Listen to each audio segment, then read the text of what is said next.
Let's answer the question, should Christians go on short-term missions trips? Now, many churches send missions trips all over the world every single year.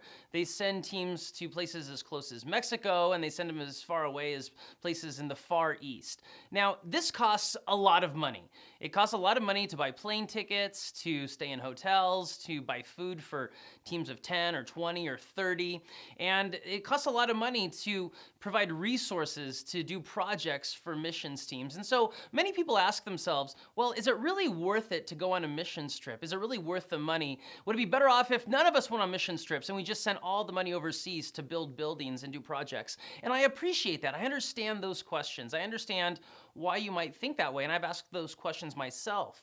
But it's important to understand that when you go on a missions trip, it's not just about the money that you're contributing or that you would have contributed had you not gone on the trip, but it's about you being personally there. And I've been told this all sorts of times by people on the ground when I've gone on missions trips, but I recently received a letter from one of the children that my family sponsors in Uganda. We have a missions partner that we have in Uganda, and we sponsor two young women.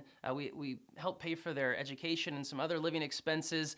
And recently we received this letter, and I'll share the letter with you here on the screen. But the letter basically talks about how this young woman, she was living on this basically missions compound, and she was hearing about God. But although she was learning about God, she didn't really believe in Jesus. She didn't really believe in God. Her life wasn't really changed by God. In fact, it wasn't until our church started sending teams that we'd spend a lot of time with these kids, and we would share with them our life stories. We would share with them how Jesus changed our lives. And because she heard how Jesus changed our life, all of a sudden, for the first time, Jesus became real to her.